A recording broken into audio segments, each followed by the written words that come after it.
नमस्कार. आजच्या व्हिडिओमध्ये मी तुम्हाला यंदाची नवरात्री ही 10 दिवस असल्याने दसरा हा नेमका 1 ऑक्टोबरला की 2 ऑक्टोबरला साजरा केला जाणार आहे. उपवास हा आपल्याला नवमी की दसऱ्याच्या दिवशी सोडायचा आहे. त्याचप्रमाणे घट विसर्जनाच्या वेळेला कोणत्या चुका करायच्या नाहीत. घट उठवण्याचा शुभ मुहूर्त काय असणार आहे? कोणत्या अशुभ काळामध्ये आपल्याला चुकूनही घट उचलायचे नाहीत. त्याचप्रमाणे आपण घटासाठी जे साहित्य वापरलेलं आहे तर त्याचे काय करावे आणि अखंड दिव्याचे काय करावे याबद्दलची संपूर्ण माहिती सांगणार आहे. पण त्याआधी तुम्ही चॅनलवरती नवीन असाल तर चॅनलला लाईक करा आणि सबस्क्राईब देखील करा. कमेंटमध्ये श्री स्वामी समर्थ किंवा ओम महालक्ष्मी नमः लिहायला विसरू नका. नवरात्रीचे 9 दिवस संपले की दशमी तिथीला दसरा साजरा केला जातो आणि यंदा दशमी तिथी 1 ऑक्टोबरला संध्याकाळी 7:01 सुरू होणार आहे आणि 2 ऑक्टोबरला संध्याकाळी 7:10 संपणार आहे. तिथीनुसार दसरा हा 2 ऑक्टोबर 2025 ला गुरुवारी साजरा केला जाणार आहे. त्याचप्रमाणे या दिवशी सूर्यास्त हा सायंकाळी 6:06 होणार आहे. सूर्यास्तानंतरच्या प्रदोष काळामध्ये रावण दहन हे करायचे आहे. घट जे आहे तर ते आपल्याला कधी उठवायचे आहेत? आपल्या कुळाचाराप्रमाणे आपण नवमीला किंवा दसऱ्याच्या दिवशी घट उठवू शकतो. धर्मशास्त्राने नवमी आणि दशमी तिथींना घट उठवण्याची मान्यता दिलेली आहे. जरी यंदाची नवरात्र 10 दिवसांची असली तरी सुद्धा नवमी तिथी जी आहे तर ती 1 ऑक्टोबरला आहे. ज्यांचे घट नवमीला उठतात तर त्यांनी 1 ऑक्टोबरला ते उठवायचे आहेत आणि ज्यांचे घट दसऱ्याच्या दिवशीच उठवण्याची पद्धत आहे तर त्यांनी दसऱ्याच्या दिवशी ते घट उठवायचे आहेत. तसेच आपण जरी नवमीला घट उठवले तरी सुद्धा घट विसर्जन हे आपल्याला दसऱ्याच्या दिवशीच करायचे आहे. कारण दसऱ्याच्या दिवशी आपण आपल्या देवघरातील सर्व देवांना घटामध्ये उगवलेले धान्य आहे तर ते अर्पण करत असतो. त्यामुळे फक्त नवमीच्या तिथीला घट हलवून ठेवायचा आहे आणि दसऱ्याच्या दिवशी त्याचं विसर्जन करायचं आहे.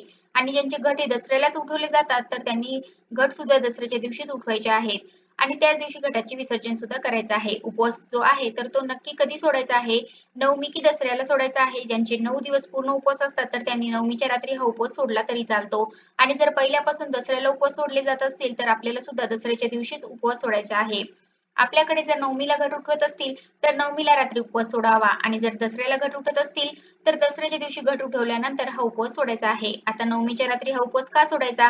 कारण बऱ्याचशा भागामध्ये सप्तमीला सुद्धा उपवास सोडला जातो, अष्टमीला सुद्धा उपवास सोडला जातो आणि नवमीला सकाळी हा उपवास सोडला जातो. परंतु जेव्हा आपण नवरात्रीचे व्रत करतो, उपवास करतो तर त्यामध्ये 9 देवींची पूजा करत असतो. त्याचप्रमाणे 9 नैवेद्य अर्पण करत असतो, 9 फुलांच्या माळा अर्पण करत असतो. त्यामुळे उपवास जो आहे तर तो सुद्धा आपल्याला संपूर्ण 9 दिवस करायचा आहे. जर आपण सप्तमीला उपवास सोडला किंवा अष्टमीला उपवास सोडला तर मात्र आपले जे व्रत आहे तर ते पूर्ण होत नाही. नवरात्री म्हणजे काय तर नवरात्री. म्हणून आपल्याला नवमीच्या रात्री हा उपवास सोडायचा आहे आणि जे दसऱ्याला उपवास सोडतात तर त्यांनी दसऱ्यालाच हा उपवास सोडायचा आहे. उपवास सोडताना सुद्धा सात्विक अन्न पदार्थ खाऊनच आपल्याला उपवास सोडायचा आहे.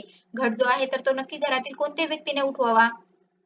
म्हणजे कोणत्या व्यक्तीने तो हलवायचा आहे? तर आपल्या घरातील जो कर्ता पुरुष आहे त्यानेच हा घट उठवायचा आहे. आता जर काही कारणाने आपल्या घरातील कर्ता पुरुष बाहेरगावी असेल, नोकरीनिमित्त किंवा इतर काही कारणाने तर मात्र त्या घरातील कर्ती स्त्री आहे तर ती सुद्धा घट उठवू शकते किंवा जर आपल्या घरामध्ये मुलगा असेल तर त्याला हा घट उठवायला सांगायचा आहे आणि अगदी कुमारिकेने सुद्धा जरी घट उठवला तरी काही हरकत नाही. थोडक्यात सांगायचं झालं तर आपल्या कुळाचाराप्रमाणे नवमीला किंवा दसऱ्याला आपल्याला घट उठवायचा आहे. जी आपल्या घराची पहिल्यापासून परंपरा आहे त्याच दिवशी घट आपल्याला उठवायचा आहे.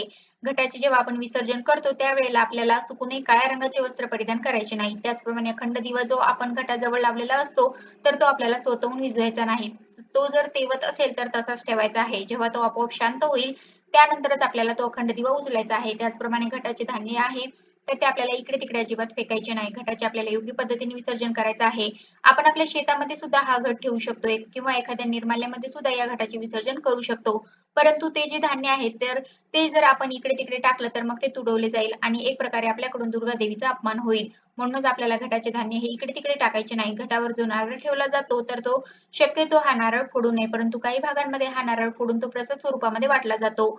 आपली जर हा नारळ फोडण्याची परंपरा असेल तर आपण हा नारळ फोडू शकतो. परंतु या नारळाची आपण देवी स्वरूप 9 दिवस पूजा केलेली असते. त्यामुळे शक्यतो हा नारळ सुद्धा आपल्याला वाहत्या पाण्यामध्ये किंवा निर्माल्यामध्ये विसर्जन करायचं आहे. परंतु चुकूनही फोडायचा नाही. घट उठवण्याच्या दिवशी सकाळी लवकर उठायचं आहे, स्नान करायचं आहे, त्यानंतर स्वच्छ वस्त्र परिधान करायचे आहे आणि यानंतर आपण जर नवमीला घट उठवत असू तर आपल्याला फक्त घट हलवायचे आहे, देव हलवायचे नाही. आणि जर दसऱ्याला आपण घट उठवत असतील, तर अगोदर आपल्याला विड्याच्या पानावरचे जे देव आहेत, तर त्यांना स्नान घालून देवघरामध्ये नवीन कापड अंथरून त्यावरती आपल्याला देवांची पूजा करून घ्यायची आहे आणि त्यानंतर आपल्याला घट हलवायचे आहेत. म्हणजे जर नवमीला घट उठवायचे असतील, तर नवमीला फक्त घटच हलवायचे आहेत, देव हलवायचे नाहीत आणि दसऱ्याला जर घट उठत असतील, तर देवांची सुद्धा आपल्याला अंघोळ घालून दसऱ्याच्या दिवशी पूजा करायची आहे. तर आता काय करायचं आहे तर देवांची पूजा करायची. त्यानंतर आपल्याला देवीची आरती करायची आहे. धूप, दीप, अगरबत्ती लावायचा आहे आणि यानंतर आपल्याला घटाला हळदी-कुंकू व्हायचं आहे. मंगल कलशाला हळदी-कुंकू व्हायचं आहे आणि घटासमोर बसून देवीकडे आपल्याला क्षमा प्रार्थना करायची आहे, की मी तुझी 9 दिवस मनापासून पूजा केली आहे. या पूजेमध्ये जर काही चूक-भूल झाली असेल तर क्षमा असावी आणि तुझा आशीर्वाद माझ्यावर व माझ्या कुटुंबावर सदैव असू दे. आणि यानंतर देवीच्या कोणत्याही मंत्राचा आपल्याला 108 वेळा पठण करायचं आहे. जो मंत्र येतो तो मंत्र 108 वेळा म्हणायचा आहे. या देवी सर्वभूतेषु शक्तिरूपेण संस्थिता नमस्तस्यै नमस्तस्यै नमस्तस्यै नमो नमः. हा मंत्र म्हटला तरी चालेल किंवा ऐं ह्रीं क्लीं चामुंडाय विचे हा नववर्ण मंत्र सुद्धा आपण म्हणू शकतो. आणि यानंतर घटावरती आपल्याला अक्षता टाकायच्या आहेत आणि घट हलवायचा आहे. सर्वप्रथम घट हलवताना तो उत्तर दिशेला हलवायचा आहे. त्यानंतर घटावरील नारळ उचलून आपल्याला कपाळाला लावायचा आहे. यानंतर घट उचलून आपल्या कपाळी लावायचा आहे आणि खाली ठेवायचा आहे. आता ज्यांच्याकडे नारळ ठेवत नाही तर त्यांनी फक्त घट उचलायचा, कपाळी लावायचा आणि खाली ठेवायचा. तर असं आपल्याला 5 वेळा करायचं आहे. खालून वर घट 5 वेळा उचलायचा आणि यानंतर आपल्याला कुलदेवीचे नाव घ्यायचं आहे किंवा फक्त उदो उदो म्हटलं तरी सुद्धा चालेल. आणि यानंतर आपल्याला घटाच्या माळा तोडायच्या आहेत. अगोदरच घटाच्या माळा ज्या आहेत तर त्या तोडायच्या नाहीत. घटातील पाणी जे आहे तर ते आंब्याच्या पानांच्या साह्याने घरामध्ये शिंपडायचं आहे. उरलेलं पाणी झाडांना घालायचं आहे. तुळशीला मात्र अजिबात पाणी घालायचं नाही. त्याचप्रमाणे घटाच्या ज्या माळा आहेत तर त्या आपल्याला निर्मल्यामध्ये किंवा वाहत्या पाण्यामध्ये विसर्जन करायचे आहेत. घटातील उगवलेले धान्य जे आहे तर ते दसऱ्याच्या दिवशी आपण देवांना अर्पण करत असतो आणि म्हणूनच नवमीला जरी घट उठवले तरी विसर्जन मात्र आपल्याला घटाचं दसऱ्यालाच करायचं असतं. त्यामुळे दसऱ्याच्या दिवशी हे जे धान्य आहे तर ते देवांना अर्पण करायचं आहे. त्याचप्रमाणे पुरुषांनी टोपीमध्ये आणि महिलांनी आपल्या वेणीमध्ये सुद्धा ते धान्य माळायचं असतं.